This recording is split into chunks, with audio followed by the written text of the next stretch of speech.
He was just a lonely farmer in Georgia, no family, no fortune, just a rifle by the door and red clay on his boots.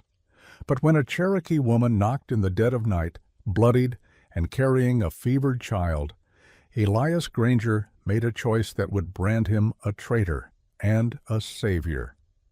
What followed was a secret war against injustice, fought not with bullets, but with blankets, pancakes, and silence. They called it treason. But generations later, a single white bead proved the truth. This is the story they tried to erase, but couldn't. Elias Granger was 37 years old, a farmer by blood and burden. Born into the red clay fields of northern Georgia, where the summer air clung thick as molasses, and time seemed to move slower than a mule with a busted hoof. His land stretched across 96 acres of stubborn soil and rolling pine, the kind of place where every sunrise was a promise and every sunset a reckoning. He lived in a weather-beaten farmhouse that had stood since his grandfather's time, with a sagging porch, 2 rocking chairs, and a front door that never quite latched right. He had no wife, no children, just a rusted rifle behind the door and a mongrel dog named Scout that rarely left his side. The year was 1838, and though the newspapers printed words like progress and manifest destiny, Elias saw nothing but sorrow and greed scrawled in every headline. The Indian Removal Act had passed nearly a decade earlier, and now the wheels of government turned with ruthless precision. Across the South, Cherokee families were being rounded up, mothers, children, elders, herded like livestock into camps, their lands confiscated, their homes burned, their futures sold for someone else's dream. The Trail of Tears, they called it later. But to Elias, it wasn't a trail. It was a wound, a long bleeding gash across a nation's soul. He had grown up knowing them, the Cherokee, not as savages, not as threats, but as neighbors. His father had traded corn for woven baskets. His mother once nursed a Cherokee woman's baby through a fever when no one else would touch the child. Elias had played with the little ones down by the creek, skipping stones and chasing dragonflies, learning their words for water and wind long before he learned to write in English. He remembered one boy in particular, Ahioka's son, Nayehi, a quiet child with fierce eyes and a bone-handled knife tucked into his sash. They had caught fish together once, side by side on the muddy bank, laughing as minnows darted away from their fingers. But those days were gone, torn apart by white men in crisp coats who claimed to speak for God and country, wielding maps and muskets in equal measure. Soldiers now patrolled the back roads near Elias's farm, enforcing the orders of men far removed from the pain they inflicted. To harbor an Indian was to defy the law. To help one escape was treason, and treason in those days came with a rope. Elias never planned to become an outlaw. He didn't wake one morning with rebellion in his heart or justice on his breath. He only knew that when the knock came at his door, soft and desperate beneath the veil of moonlight, he could not turn away.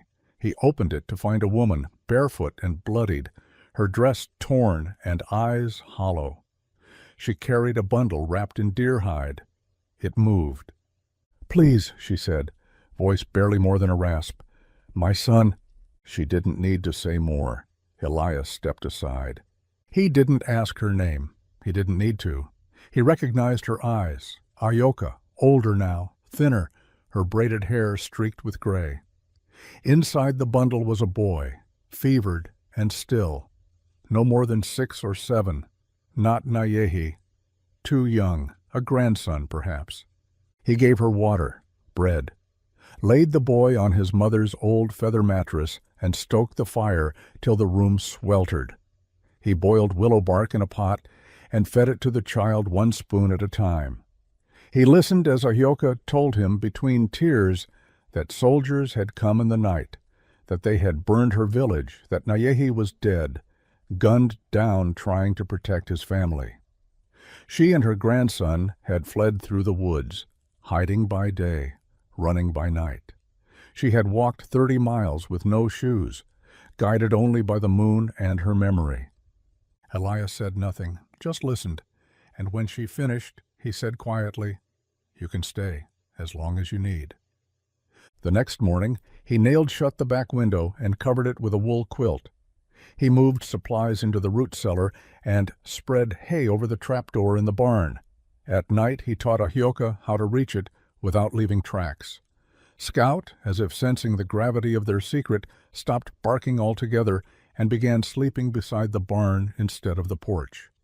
He was careful, cautious.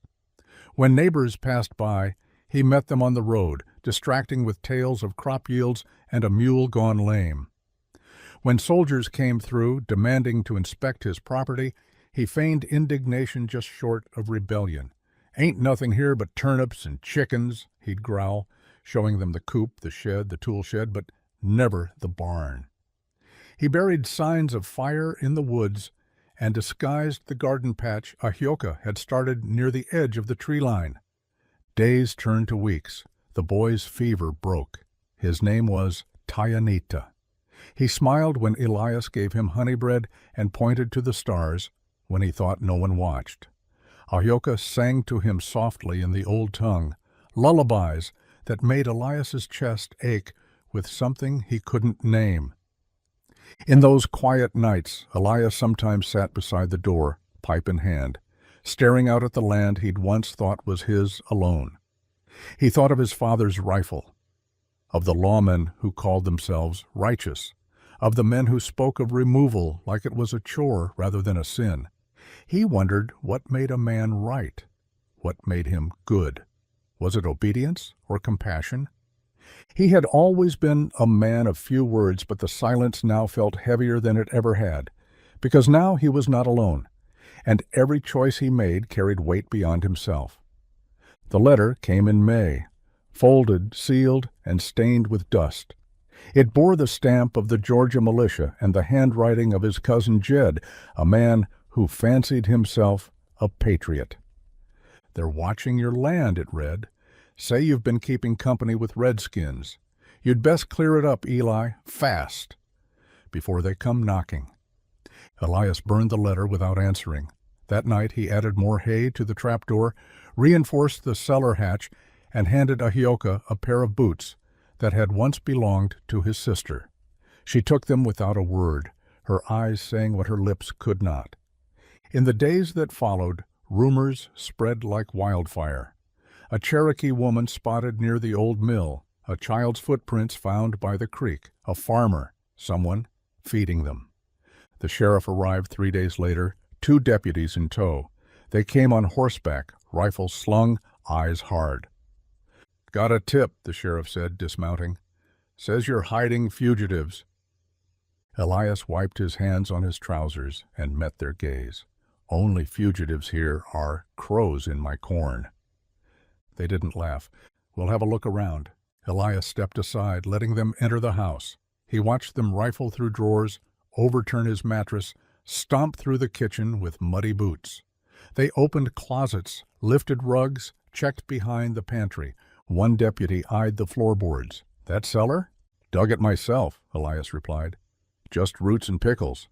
"Open it." He did. They descended with lanterns, poked at jars and shelves, emerging 10 minutes later with dust on their hands and suspicion in their eyes. The barn was next.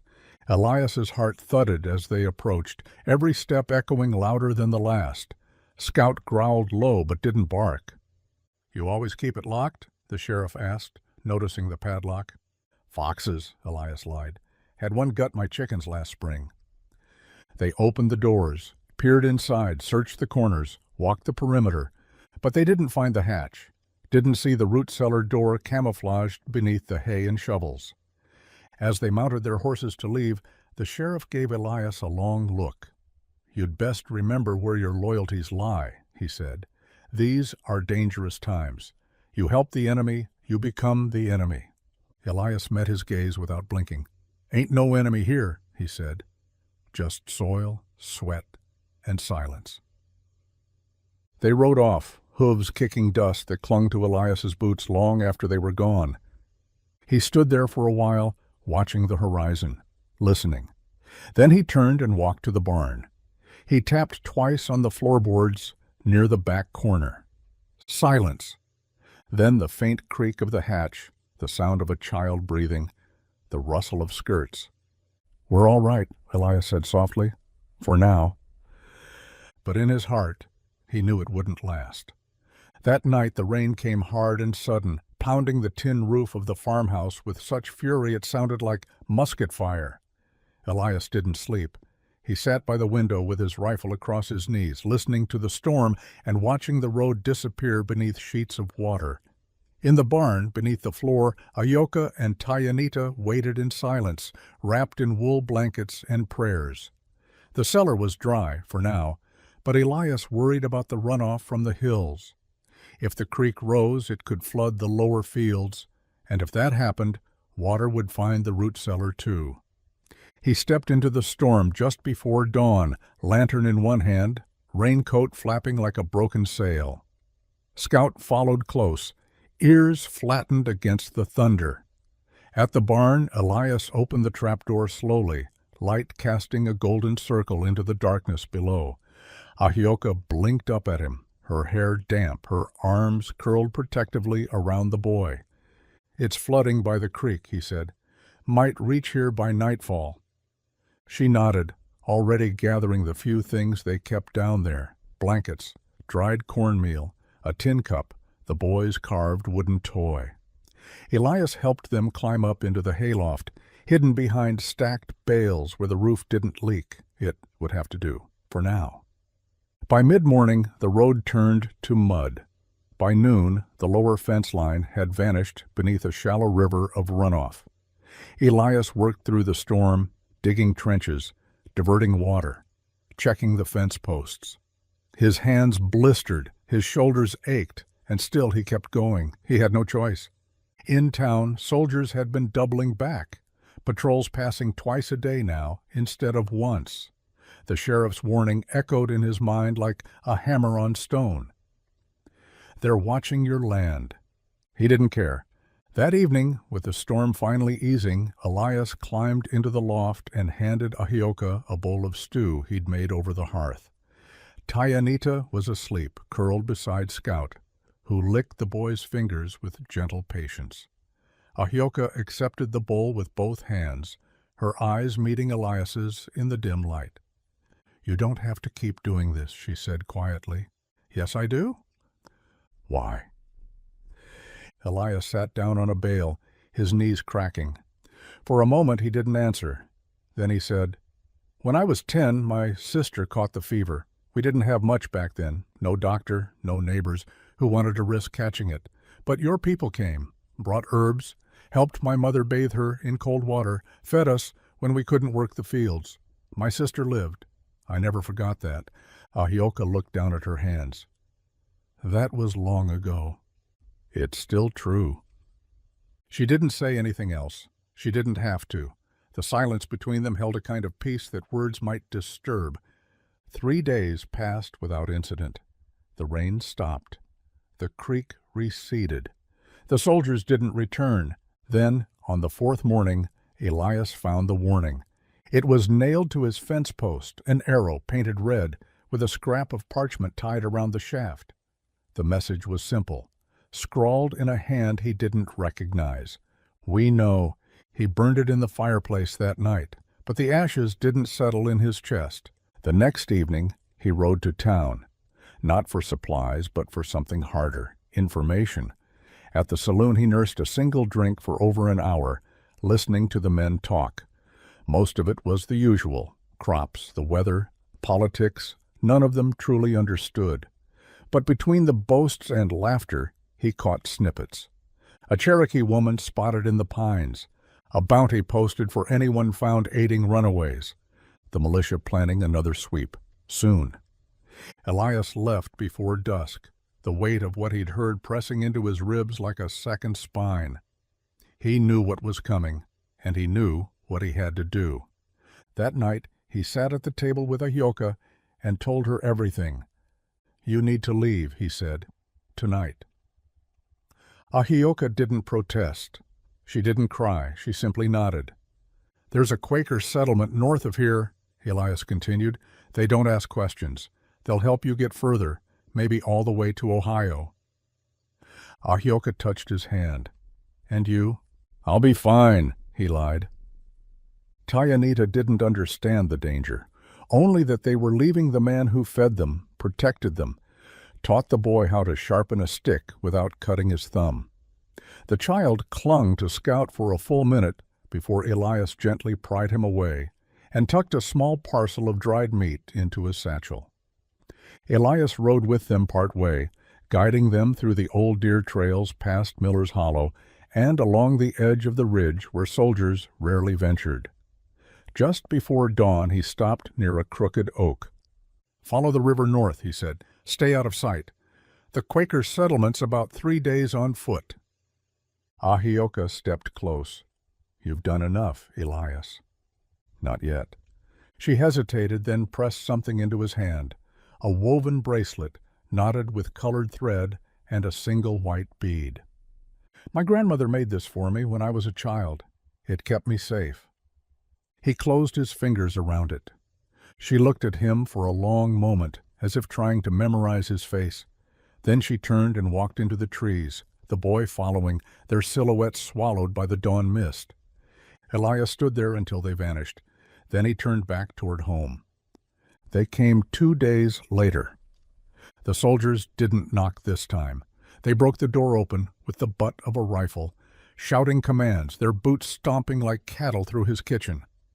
Elias stood still as they tore through his house, his barn, even his root cellar. They found nothing, because there was nothing to find. The sheriff arrived last, slow and deliberate, a smug grin behind his mustache. "She was here," he said. "We know that much." Elias didn't reply. "You're lucky we didn't find her, or you'd be swinging from the oak by sundown." Still, Elias said nothing. The sheriff leaned in close. "But you've made yourself a marked man. You understand that, don't you?" Elias met his eyes. "You going to arrest me for empty air and rumors?" "No," the sheriff said, "but we'll be watching, and when you slip—" "I don't slip." He said it quietly, but something in his tone made even the sheriff take half a step back. They left in a storm of dust and broken furniture. Elias sat alone that night on the porch. The door hung crooked. His cupboards were shattered. But he lit his pipe with steady hands and watched the stars emerge. He didn't know if Ahioka made it, or the boy, but he hoped. Because sometimes all a man could do was plant his feet in the red clay of his convictions and refuse to be moved, even when they called him a traitor, even when they threatened his life, even when the world decided that kindness was treason. Elias Granger had chosen his side, and he'd chosen right. The days that followed passed like breath held too long, tight, quiet, and full of waiting. Elias went back to tending the land with hands that still remembered the feel of a child's fevered forehead and a woman's trembling fingers pressing a woven bracelet into his palm. He rose before dawn, just as he always had, but now each morning was heavier. The barn was emptier, the nights quieter. Scout, too, seemed to notice, sleeping by the porch rather than in the loft where he used to curl up beside the boy. There was talk in town. Elias heard it when he made rare trips to trade eggs or buy seed. Whispers behind his back, stares that lingered longer than they should. One man spat on the road in front of him. Another muttered something about traitors in plain sight. But no one said it to his face. Maybe it was the rifle strapped across his saddle. Maybe it was the way he looked at them, calm, steady, like someone who had already counted the cost and decided to pay it in full. Then, one crisp morning in late October, a letter arrived, no postmark, no signature, just a folded piece of parchment left on his porch, tucked under a stone. Elias opened it with fingers that trembled more than he wanted to admit. Safe. Made it to Ohio. Kind people. Tayanita learning to read. He laughs now, often. A. He read it 3 times, then folded it neatly and placed it in the back of the family Bible, behind the birth records and pressed wildflowers. The page before it still held his mother's handwriting, shaky and faded from the day Elias had been born. There was comfort in knowing that between those pages, birth and hope, was the proof of something good, something right, something worth the risk. That winter came early and hard. The frost bit deep into the soil and the wind howled through the broken frame of the porch door that Elias still hadn't fixed. He didn't mind. It reminded him that some things, once broken, stayed that way, not as a sign of weakness, but as evidence of a fight worth having. The soldiers returned once in December, a different group this time. They didn't search the house. They didn't ask questions. They only looked around, noted the patched roof and the worn fence, and said they were checking on loyal citizens. Elias offered them nothing but silence and a nod. But that night, after they'd left, he walked out to the barn and stood in the hayloft alone. He looked down at the empty space where 2 souls had hidden and waited and trusted him with their lives. The wind rattled the tin above his head. Somewhere far off, an owl called. "Still here," he whispered, "still watching the road." In March, when the snow melted and the first crocuses poked through the earth, a wagon rolled up to his land. Elias saw it from the hill where he'd been mending fence posts. 2 figures in plain clothes, a child's head peeking between them. He rode down cautiously, rifle slung but not raised. As he neared, he saw the emblem on the wagon's side, a hand reaching down, another reaching up. Quakers. They greeted him with calm voices, offering a letter from a man named Simeon Price in Ohio. Said he knew of Elias's help. Said the woman he sheltered now lived safe among their community. Said there were more like her. Many more. Scattered across the South. Hiding. Running. Dying. Would he help again? Elias looked out over his fields, the soil he'd tilled alone for 10 years, the porch that sagged under its own weight, the empty barn that echoed with memory. "Yes," he said. That night, he moved supplies back into the root cellar, rehung the quilt over the back window, nailed a small cross above the cellar hatch, and waited. Within weeks, the first one came, a boy barely 14, limping from a bullet wound in his leg. Elias cleaned it, stitched it, and taught him how to trap rabbits in the woods. The next was a mother with twin daughters, all silent as ghosts. Then a wounded man, face scarred from fire, who wept in his sleep. They came one by one, and Elias never asked why. He only opened the door, fed them, and gave them rest. The neighbors noticed again. Some turned away. Some whispered louder. A few offered quiet nods when no one else was looking. The world didn't change all at once. It never did, but Elias changed what he could. Word spread, among the desperate, the hunted, the brave, about a place in Georgia where the doors opened even when the law said they shouldn't, where a man with sad eyes and a quiet dog gave bread without questions and covered the tracks behind them. Years passed. The war came and went. Elias grew older, his hands stiffer, his back more bent. But he never stopped. And one day, long after the trail had quieted, when Elias had begun to wonder if anyone remembered at all, a letter came. It was written in careful, deliberate script. "Mr. Granger, my name is Tyanita Thompson. I was a child once, hidden in your barn, fed by your hands. You likely don't remember my face, but I have never forgotten yours. I have a son now. His name is Elias. He asked me once why people help each other when it's dangerous to do so. I told him, because one man a long time ago showed me that the right thing is often the hardest, and he did it anyway. Thank you for my life, for my father's memory, for everything. T.T." Elias read the letter with shaking hands. Scout was long gone by then. The porch still sagged. The barn still stood. He sat in his rocking chair, the letter resting in his lap, and watch the wind move through the pines. They had called it treason once, but in that moment Elias Granger knew the truth. What he had done was the closest thing to freedom he had ever known. He kept the letter in a box beneath the floorboards, alongside other mementos. A rusted belt buckle from a Union soldier who had once passed through bleeding and broken, a child's beaded necklace left behind by a girl who had barely spoken a word, a folded piece of deerskin with a single white bead tied into the corner. Elias never spoke of them to anyone, never sought recognition. His farm remained modest, the land worn but fertile, and he never did fix that door that wouldn't latch right. In time, children in the county heard whispers about him. The man with the long beard who didn't take kindly to questions. Some said he was a hermit. Others said he had gold buried beneath the barn. But a few, the ones whose parents had lived through the hard days, knew better. They'd speak of Elias Granger in hushed tones, not as a legend, but as a man who did what others wouldn't. In 1871, on a cold spring morning, Elias didn't wake. He passed in his sleep, a quiet end to a quiet life. It was the young school teacher from town who found him. She had brought books, part of her rounds delivering literature to the county's more remote homes. She'd knocked 3 times. When there was no answer, she entered. He was in his chair by the window, boots still muddy, hat resting on the hook above the door, hands folded in his lap. The fireplace had gone out hours earlier.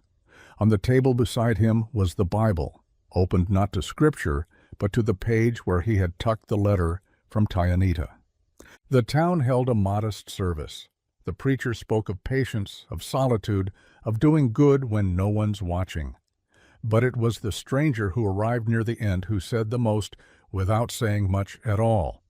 A tall man with dark skin and streaks of silver at his temples, dressed in fine clothes worn with travel, he laid a wreath of pine needles and river stones on Elias's grave, the old Cherokee way. He introduced himself to no one. He didn't stay long, but those who saw him swear he wore a bracelet, faded and knotted with a single white bead. Years later, when historians wrote about the Trail of Tears and the quiet resistance that bloomed in the shadows of tyranny, they would speak of Elias Granger in footnotes and anecdotes. A man with no family who harbored fugitives, a farmer who became a lifeline, a traitor, some still claimed, a savior, others insisted. But Elias would have rejected both titles. He was just a man who remembered the kindness given to his family once upon a time, and when the moment came to repay that debt, not to the same hands but to the same spirit, he had done so without hesitation. 100 years later, long after the barn had fallen and the house had been swallowed by kudzu and time, hikers passing through the region would find a marker deep in the woods. Just a wooden post with one sentence carved by hand. He fed the hungry and asked no questions. And beside it, nestled in the grass, a single white bead. Understood. Here's a continuation of the story with approximately 4,000 words added. The spring after Elias Granger passed, his land sat silent for the first time in decades. No footsteps through the morning dew. No bark from Scout, who had died the winter before, buried beneath the sycamore with a stone marked "Loyal." The fields lay fallow, the fences sagged. But the quiet wasn't empty, it was reverent, a kind of stillness that didn't erase the past, but held it gently, like a hymn echoing through tall pines. The school teacher who had found him, Miss Adelaide Wells, took it upon herself to protect what remained. She wrote to the county office, requesting the land not be auctioned until the end of the year. In her letter, she explained what little she knew of Elias's life. She included a copy of the letter found in his Bible. And then she waited. Weeks passed, then months. It was late August when the first reply came, not from the county, but from a man named Isaac Thompson in Ohio, a school administrator. He had seen the copy of the letter. He knew the name Tyanita. The boy Elias had once hidden was his father. The letter was brief, polite, and precise. "Please do not sell the land. I will travel there myself. It is owed." He arrived by train and rented a horse from the livery in Dalton. A quiet man, dark-skinned, serious, with a soldier's bearing and a teacher's hands, wide palms, short nails, soft calluses from chalk and blackboards. He carried a satchel and a sealed letter. He stayed 3 days. On the first day, he visited the farm. On the second, he visited the cemetery. And on the third, he returned to the schoolhouse and asked to speak to Adelaide Wells privately. She poured tea. He sat down, and then he unfolded the letter from his father. "My son, if you are reading this, I am likely gone, but I ask that you do one thing for me. Return to Georgia. Return to the land where our lives were preserved. There is a place you must see, a man you must remember. His name was Elias Granger. He asked nothing of me, fed me when I was starving, hid me when I was hunted, and gave me hope when the world had none left. He is the reason you're alive. Find his grave. Stand there a while, and say his name out loud, so that history does not forget the ones who were brave when bravery looked like treason." T.T. Adelaide read the letter with her fingers trembling. She'd been the first in her family to learn how to write. Her grandfather had been born into chains, and now here was a letter written by a free Cherokee man, delivered by his son, to honor the memory of a white farmer who had stood alone against the weight of empire. Isaac asked her if there was a way to preserve the property. She nodded. "There's a way, but it'll take signatures, time, and someone willing to tell the story right." "I can tell it," he said. "It was my beginning." That fall, Isaac returned to Ohio, but before he left, he planted a dogwood tree near the porch. It was just a sapling, no taller than a boy's shoulder. He tied a white ribbon to its trunk. When the wind blew, it looked like a flag waving quietly against the sky. The following year, a man named Paul Jensen, an archivist with the Georgia Historical Society, visited the old Granger property. He'd heard rumors about a traitor's farm that had supposedly harbored Cherokee refugees during the removal. Paul didn't believe most stories that started with "my granddaddy told me," but something about the place felt different. He walked the land slowly, took notes, photographs. In the barn, beneath a rotted board, he found a piece of carved wood. It was a child's toy, a small fox with a curled tail. He took it back to Atlanta, showed it to his supervisor, started asking questions. The more he looked, the more he found. Corroborating letters, county complaints about Elias's unusual visitors, and a ledger from a Quaker station up north that listed G Farm as one of the safe rest points on what they quietly called the other underground. It had never been officially named, the one for native refugees, but it had existed, quietly, desperately, just like the people it served. And Elias Granger's name was in the center of it. Paul published an article. The article became a lecture. The lecture became a petition. And by the 3rd year after Elias's death, the land was officially preserved as a memorial site, not by federal decree, not by politicians, but by the combined will of neighbors, historians, and descendants of those he had sheltered. They built a small structure beside the cemetery, not a museum, a memory house. Inside were no flashy exhibits, just a few artifacts, a restitched apron, a hat, a Bible with a letter tucked into the back, and mounted on a simple plaque beneath glass, a single white bead. On opening day, Isaac stood in front of the crowd and read aloud from his father's letter. His voice did not waver, and when he finished, he said only this: "My grandfather died before I was born, but I knew him through the way my father looked at the stars, through the way he held silence like it was sacred, and through the stories he would tell, when he thought no one was listening, about a man who wore boots caked in red clay and never asked why a child needed saving, Only how?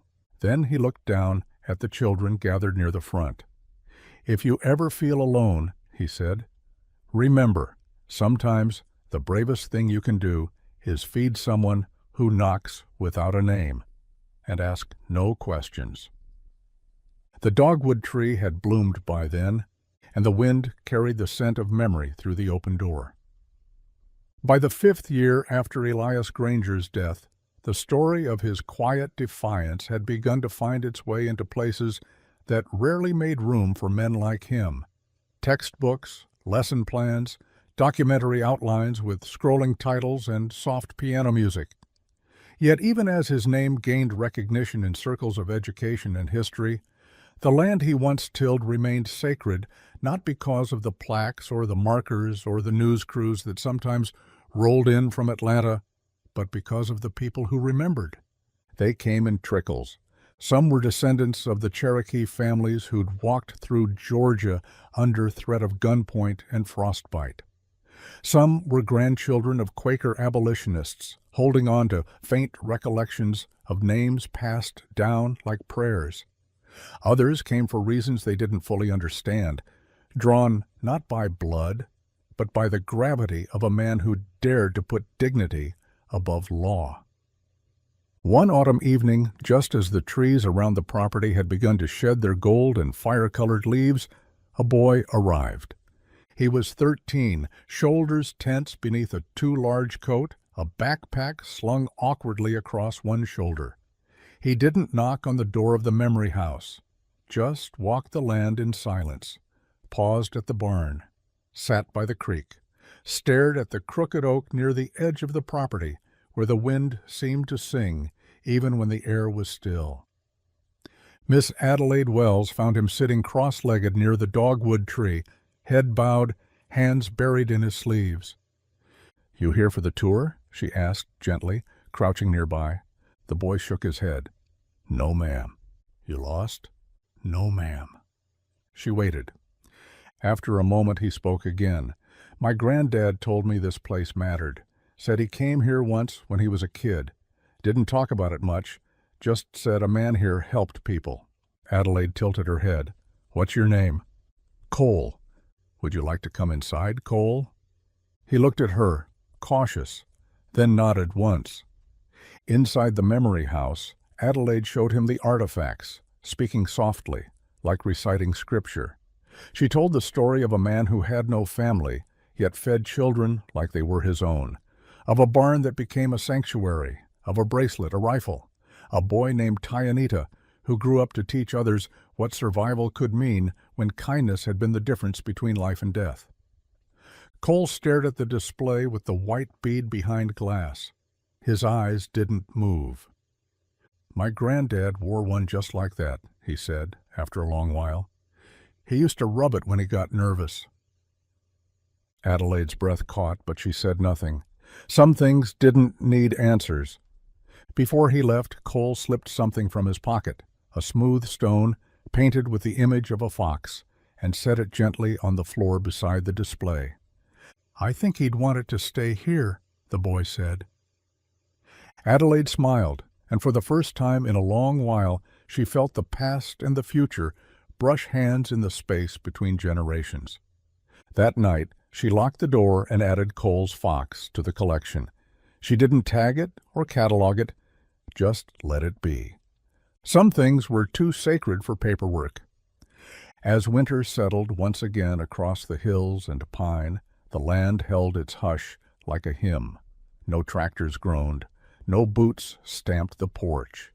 But from time to time, visitors came. Teachers with buses full of curious minds, veterans who left medals without names, old women who knelt beside Elias Granger's headstone and wept, though they'd never met him. And sometimes, though no one ever saw who left them, someone placed 3 pancakes wrapped in linen on the stone porch outside the memory house. No note, just the food. Warm, waiting. Same as always. Spring returned to the Georgia hills the way it always did, quietly, like a song remembered half in dream. The creek near the back fence thawed first, trickling along the stones where Tyanita once crouched in hiding. Dogwoods bloomed again along the ridges, white petals shaking loose with every breeze. The memory house stood steady through it all, weathered by time but untouched by indifference. Inside, the stone fox still sat beside the bead and bracelet, now accompanied by other offerings, tokens left behind by strangers who somehow knew the weight of kindness. An old military patch from a young visitor who never gave a name. A faded photograph tucked behind the display glass. Two boys fishing by a creek, one white, one Cherokee, both smiling. A worn page from a child's drawing book, stick figures holding hands beneath a tree, with the words, "He helped people when nobody else would." Adelaide Wells catalogued nothing. She dusted the objects with careful fingers and swept the floors each morning before the sun fully lit the pine tops.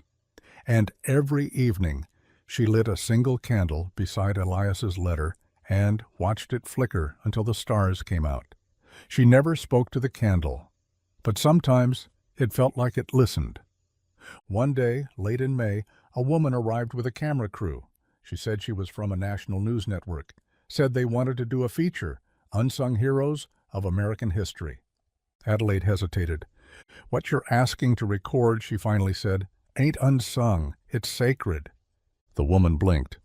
"We'd like to tell his story." Adelaide looked past her, out the window toward the barn, the fields, the porch with the squeaky third step. "His story's been told. Every time someone walks through that door and remembers what a good man looks like. But think of how many more people—" She held up a hand. "If you came to listen, you're welcome. But if you came to make noise and leave, there's nothing here for you." The crew left 2 hours later. They didn't shoot a single frame. But the woman, before getting into the van, turned back once. Her eyes were glassy. "I didn't expect to feel it," she said. "Most don't," Adelaide replied, "not until they stand where the man once stood." In Ohio, Isaac Thompson taught his final year of classes at the Cherokee Cultural Institute. His beard was fully gray now, his posture bent with time, but his voice, when he spoke of Elias Granger, still held the power to quiet an entire room. On the last day before his retirement, a student asked him, "Do you think he was brave, sir?" Isaac thought for a long moment. "No," he finally said. "I think he was decent. The world calls that brave when it forgets how to be decent itself." The room was silent after that. When Isaac left the school, he packed 3 things in his satchel: the original bracelet, his father's letter, and a deed signed and notarized, transferring permanent stewardship of the Granger farm and memory house to the descendants of those it once sheltered. "The land," he wrote in the margin, "belongs to the ones who remember." The years wore on, as they always do. Miss Adelaide passed quietly in her sleep at age 87. The townsfolk held her service under the dogwood tree. Children placed drawings beside her casket, scenes of Elias, of pancakes, of a barn full of secret hope. Cole, now grown, gave the eulogy. He wore the same oversized coat from the day he'd first arrived. It fit him now. A bead was sewn into the lining. "She taught us not just to remember Elias," he said, "but to carry him forward in how we treat the world." When the service ended, a young girl approached the grave and laid down 3 smooth white stones. For some, they looked like nothing. But those who understood wept. Because they knew this wasn't the end. It never would be, so long as a door opened to someone in need. So long as a name like Elias Granger could still be whispered into the wind and answered by the silence with a simple truth. You mattered. You mattered when it was hardest to matter. You mattered most when you chose to help, even when the world told you not to. That summer, thunderheads rolled in like a promise and a warning. The sky above Elias Granger's old land turned a soft, bruised purple in the afternoons, and lightning split the horizon without waiting for rain.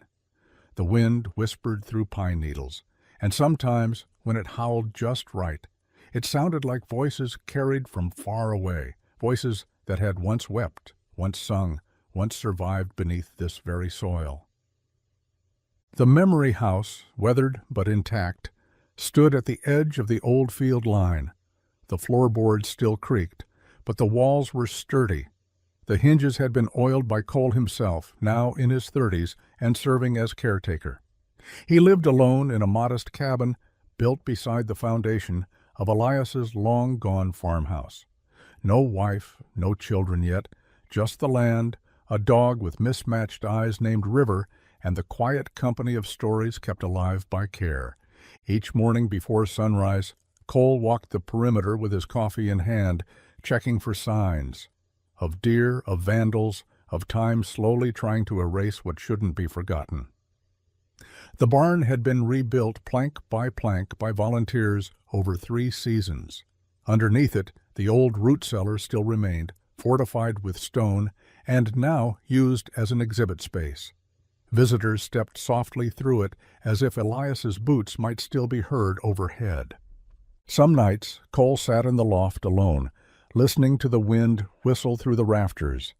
He'd run his hand across the beam where Elias had once rested his tools, imagining the rough weight of a day's labor. A small metal plate had been embedded into the wood. He asked no questions.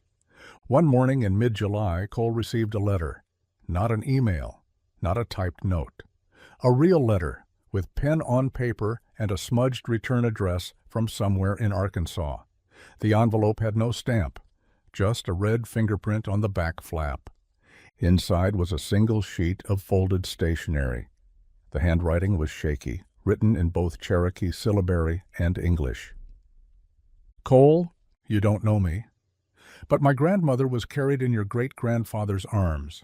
She was 5 when her father was killed on the walk west.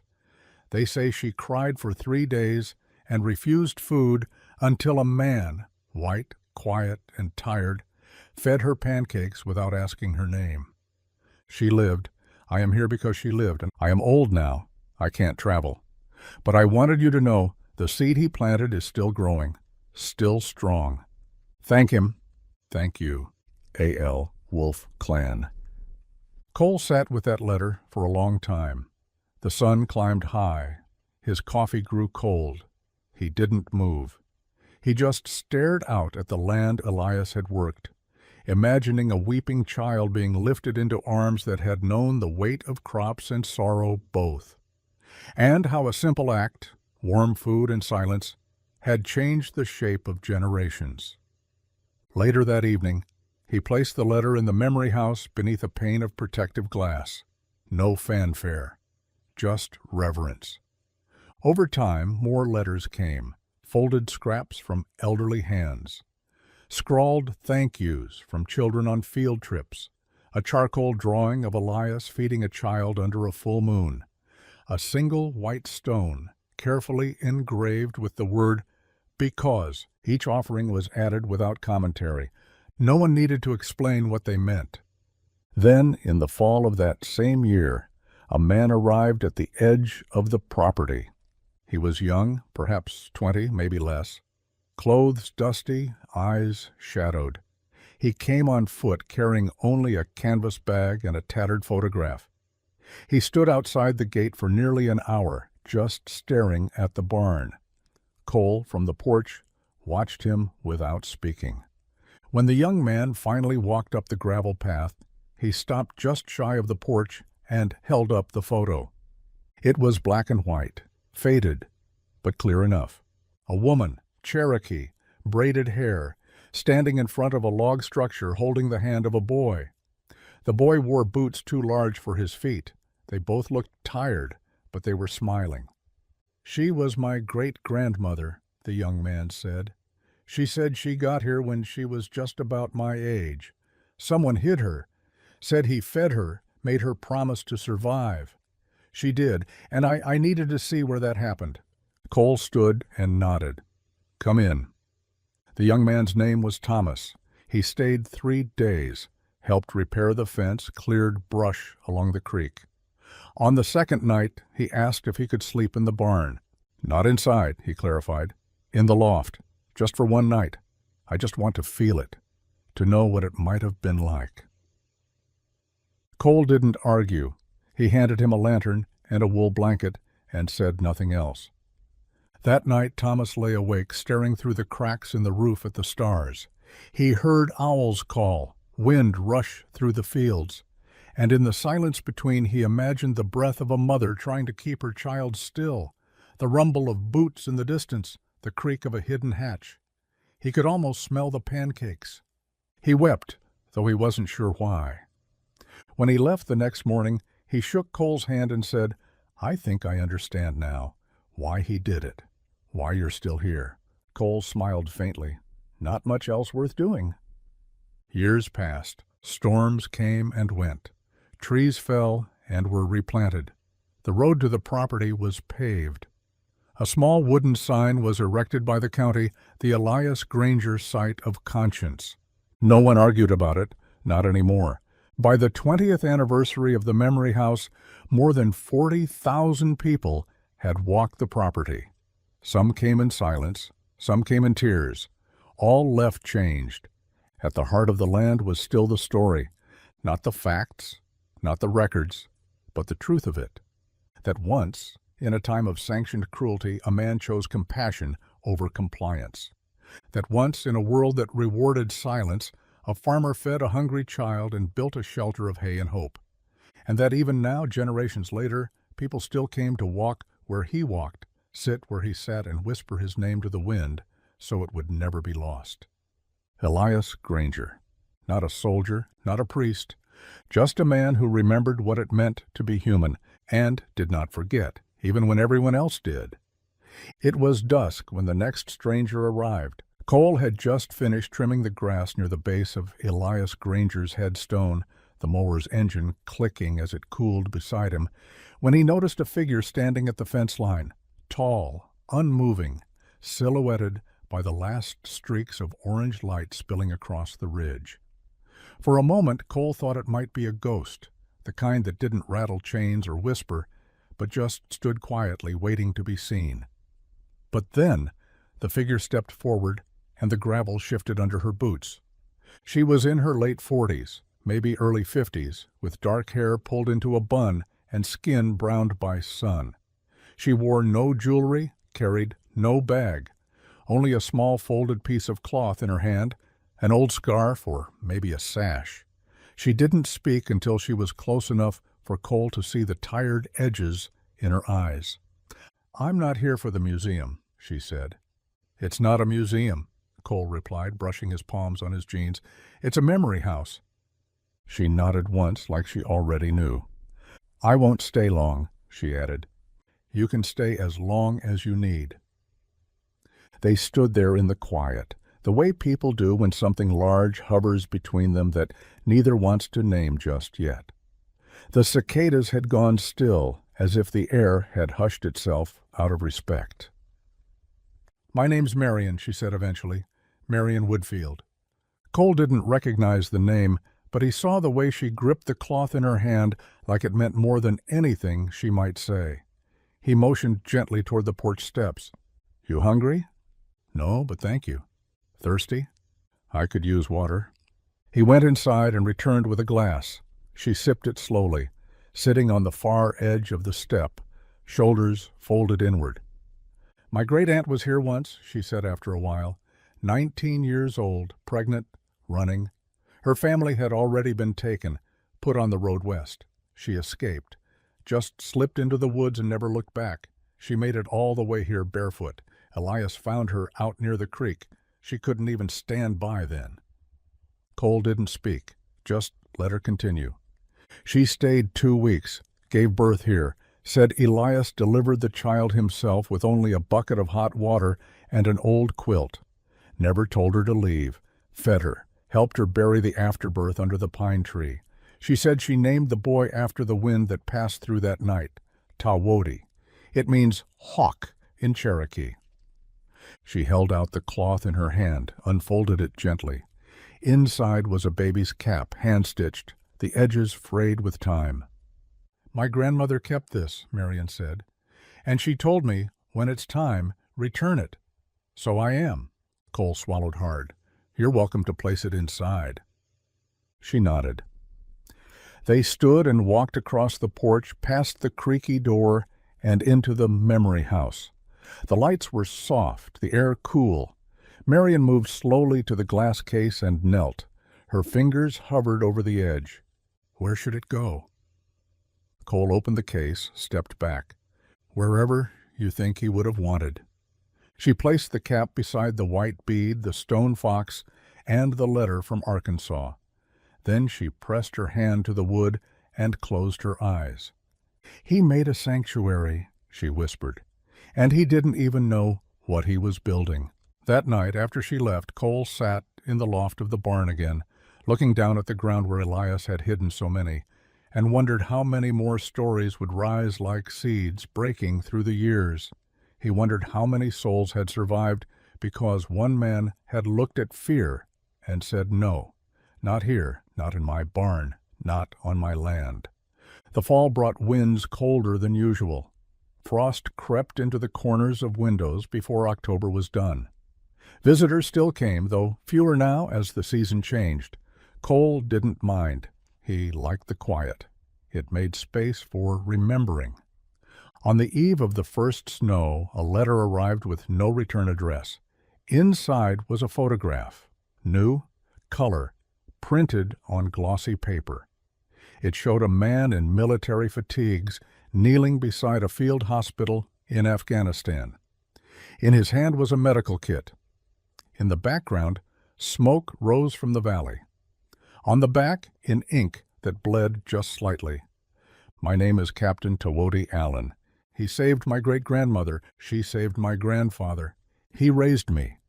So, technically, Elias Granger saved me too. Thank you."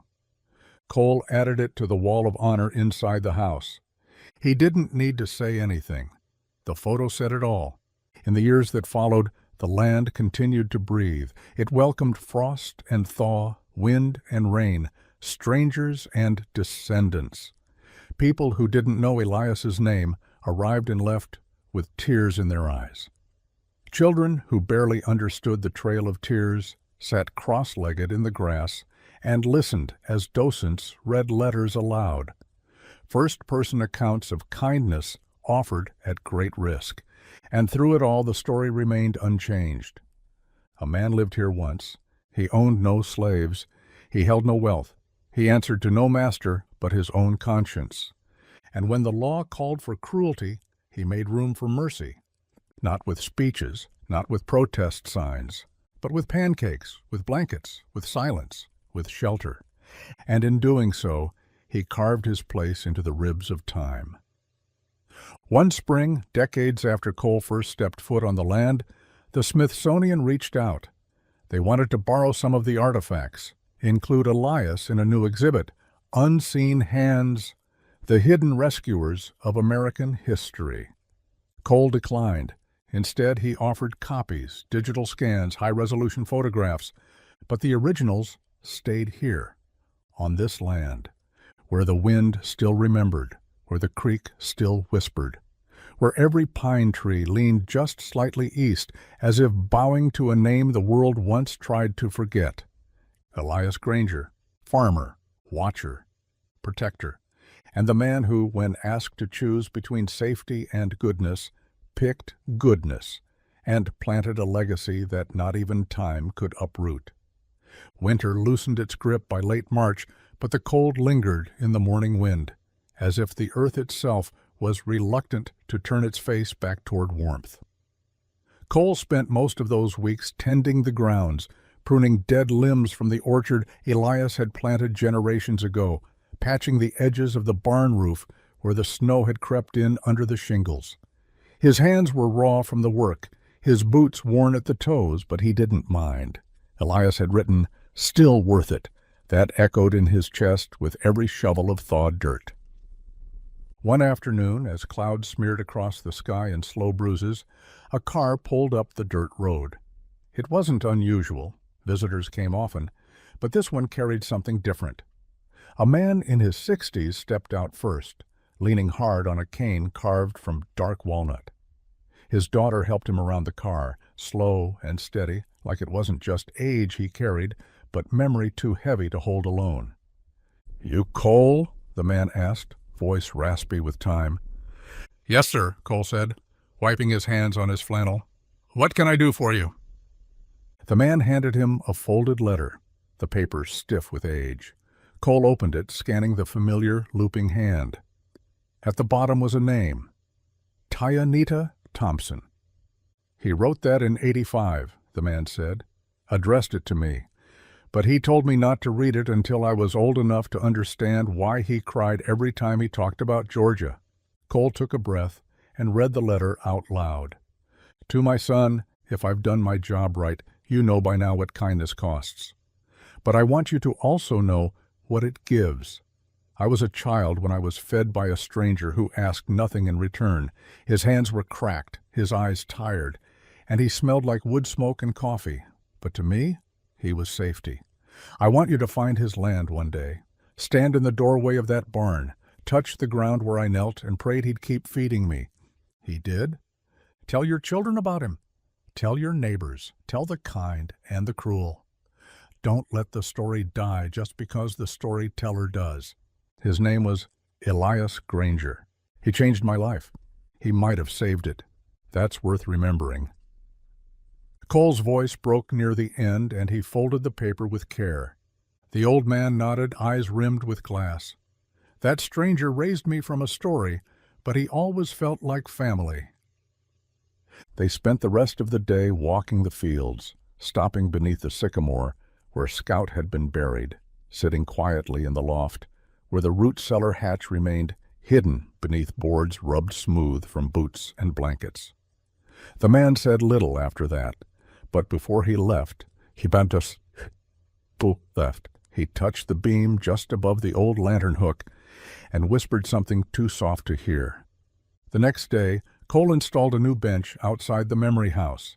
It bore no inscription, only a small carving in the shape of a hawk, wings spread, taking flight. Spring unfolded like a secret finally shared. Wildflowers bloomed along the fence line, goldenrod, bluebells, even a few stubborn tulips planted long ago by someone who hadn't expected them to survive. The orchard blossomed in soft white clouds. Cole harvested the first apples in early June, and by July he had more than he knew what to do with. He placed baskets out front with a sign, "Take what you need, leave what you can." Most left coins, some left stories. One day a boy no older than 10 came walking up the path, cheeks smudged with dust, dragging a wagon filled with empty jars. "You sellin'?"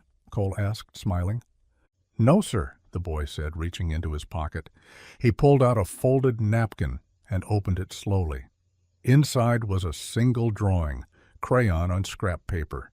It showed a man in a rocking chair with a dog beside him, a child on his lap, pancakes on a plate between them. In the corner was a heart. "My mama said I should give this to the man who feeds the past." Cole knelt down. "And she sent you here?" The boy nodded. "She said Elias was the kind of man who made the world stop being scary." Cole took the drawing and held it to his chest. "You tell your mama she was right." The boy left with 3 apples and a jar of wild honey. No one asked for payment. That evening, Cole pinned the drawing beside the others. The wall now overflowed with them. Sketches, letters, fragments of truth told in crayon and charcoal and trembling cursive.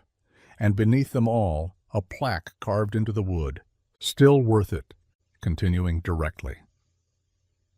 That summer brought a different kind of visitor, not one who came for the story, not a descendant, not a teacher or historian or child with questions. He came in a black SUV, windows tinted, wearing a suit too crisp for the Georgia heat. He parked by the gravel loop and stepped out with purpose, sunglasses hiding his eyes, a leather briefcase clutched tight in one hand. Cole watched him from the porch, boots crossed, arms resting on the railing. "Morning," Cole said evenly. The man nodded. "You're Mr. Cole Granger?" "I am." The man pulled a folder from his case. "My name is Stephen Dorr. I represent a real estate investment firm. We've been acquiring property across northern Georgia, developing historical resort experiences. We're interested in this site." "We're not for sale." Dorr didn't flinch. "Everything's for sale, Mr. Granger. It's just a matter of numbers." "We'd preserve the memory house, of course, restore the barn, build a museum annex. You'd have control over the narrative. You'd have a seat on the board." Cole stood slowly, each word from the man's mouth burning hotter than the sun above them. "You ever read Elias's journal?" Cole asked. "I'm familiar with the contents." "Then you'd know he didn't build this place for attention or tourism or profit. He built it because it was right, because people needed shelter, not brochures." The man smiled the way men do when they're used to hearing no before they get a yes. "You have 5 acres of untapped land. We're offering 7 figures. That could fund your operations for decades." Cole stepped off the porch. "Sir, with respect, if you walk this land and don't feel what it is, then you never will. This place doesn't belong to me. It belongs to the silence, to the ones who came through here in the dark, praying for one more day, and to the man who fed them without asking names." He took a slow step forward. "And you can't price that. Not with a boardroom, not with your 7 figures, and not with that empty smile you brought to my porch." Dorr hesitated, adjusted his tie. "You're making a mistake." "No," Cole said, "you are. Thinking money makes the rules here." The man left in silence. No deal, no follow-up. Cole watched his SUV disappear down the road, gravel spitting in its wake. Later that night, he placed Elias's journal back in its glass case, hands lingering on the edge of the wood. Still worth it. Always still worth it.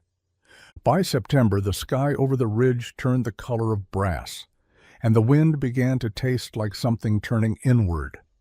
Cole spent more time alone as the days shortened. Fewer visitors came once school began, once the summer tourists dried up, and once the Georgia heat began to give way to something colder, something thinner. But that never meant the land was empty. He knew the pattern now. When the crowds left, the quiet ones came. They arrived without fanfare, sometimes by foot, sometimes by old truck or borrowed ride. They didn't always speak. Sometimes they just walked the fields, touched the barn with the flat of their palm, and left tokens at the porch. One evening, near dusk, a figure arrived on horseback. That alone was rare enough, but what made it stranger was how still the rider sat atop the animal, waiting at the far edge of the tree line, as if asking the land's permission before crossing it. Cole stepped down from the porch and walked slow, hands in his coat pockets, until he was close enough to see her face. She was maybe 30, with dark hair, deep-set eyes, and a face marked by sun and grit. Her hands were wrapped in leather gloves, and slung across her back was a bundle wrapped in wool. "You lost?" Cole asked. She shook her head. "No, I'm here to return something." He studied her, then motioned gently toward the barn. "Come in." She tied the horse loosely near the old split-rail fence and followed him through the grass. She moved like someone who had slept outside often, who knew how to keep her feet soft on ground even when it was dry. When they reached the loft, she opened the bundle and laid out what was inside.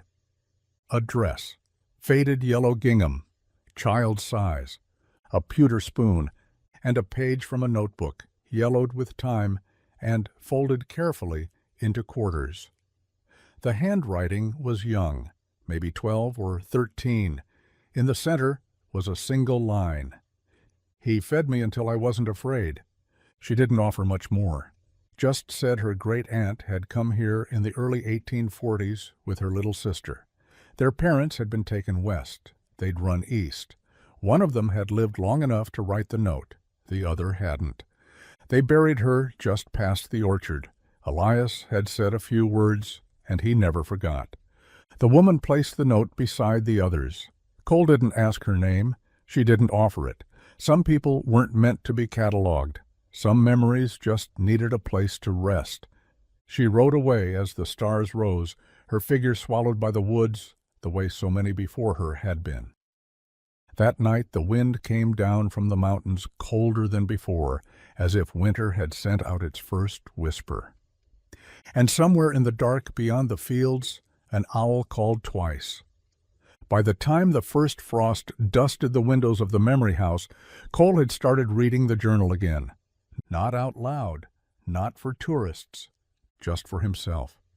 He read by lantern light, a blanket across his knees, the same way Elias once might have read letters from soldiers or scribbled notes into the margins of his ledger. There was one entry he kept coming back to. It wasn't long. Had a boy here last night. Looked no older than 10, didn't speak. Hands were raw, feet bleeding, made him tea. He stared at the flame for 2 hours without blinking. I asked if he wanted to stay. He said no. I asked if he had somewhere to go. He said no. I asked what he wanted. He said, to forget. The entry ended there. No resolution, just that single, unhealed truth. Cole stared at it for a long time, then closed the journal and sat with the silence. He didn't cry, but he didn't blink either. The first snow came on a Monday unannounced, heavy, clean, and thick enough to cover every path and quiet every sound. Cole stayed up most of that night, stoking the stove in the barn, making sure the pipes didn't freeze in the cabin, sweeping snow off the porch steps every hour, even though it kept piling back. At 3:14 a.m., headlights touched the edge of the property. Not fast, not frantic, just steady. A sedan pulled up the gravel lane and came to a stop beside the apple shed. Cole grabbed his coat and stepped out into the cold. A woman climbed out, middle-aged, exhausted. She carried nothing but a handbag and a little girl wrapped in a coat 2 sizes too big, face buried into her mother's neck. "Sorry," the woman said softly. "I didn't know where else to go." "You found it," Cole said. Inside the barn he laid blankets on the loft floor and built up the fire. The woman sat quietly, rocking the child, who looked no older than 6. She didn't cry, just stared, wide-eyed, like she was afraid noise might give her away. Cole handed her a cup of hot milk. "Elias used to say a warm drink is a kind of promise," he said, "that someone thought you were worth the firewood." The girl took the cup in both hands and drank. The woman didn't offer their names. Cole didn't ask. By dawn the snow had stopped and the world outside looked untouched, pure and blank, as if no pain had ever stepped across it. But inside the barn, 3 people had shared the quiet, the heat, and the kind of stillness that only history can provide. The woman and her daughter stayed 2 nights. Before they left, the little girl handed Cole a paper crane folded from a grocery receipt.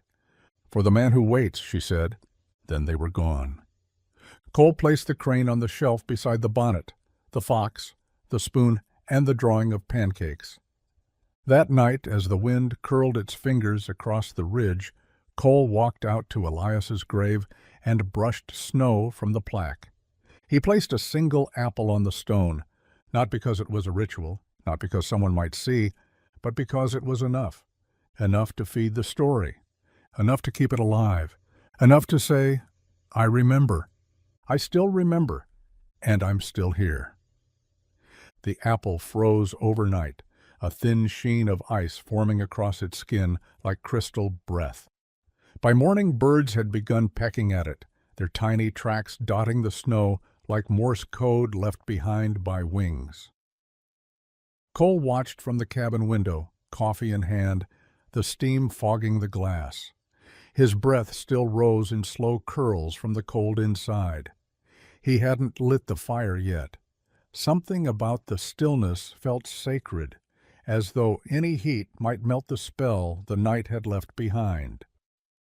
The memory house opened later that morning than usual. No one was waiting at the gate, no cars on the road, no footsteps on the walk. But inside, Cole moved with deliberate quiet. He refilled the lamp oil, straightened the frames, brushed dust from a shelf no higher than a child's eye level. There, beside the spoon and the bead and the note written in pencil, he placed the paper crane. No card, no plaque, just another piece of a story that refused to die. Around noon the sky turned again. Thick clouds rolled low over the hills, dragging behind them a wind that howled through the trees and battered the siding of the barn. Cole pulled on his coat and hat, checked the generator, secured the shutters. He was halfway back from the shed when he saw the boy, no older than 8, thin, pale, dressed in a shirt and jeans, soaked through by sleet. His lips were purple, his hands clenched into fists at his sides. Cole ran to him. "Hey, son, hey, you all right?" The boy didn't speak, just stood there in the middle of the drive, staring at the house. His legs shook beneath him, and before Cole could catch him, he collapsed. It took hours to bring him back to warmth. Cole wrapped him in blankets, fed him sips of hot broth, rubbed his fingers and toes between his own rough palms. He didn't ask where he came from. He didn't ask who had left him or why. He just made sure the boy's breathing steadied, that his hands stopped shaking, that the flush returned to his cheeks. When he finally opened his eyes, they were green, clear, watching. "You're safe," Cole said. The boy didn't answer. He didn't need to. That night, Cole slept on the floor beside the cot, the fire cracking between them, River the dog curled up by the door.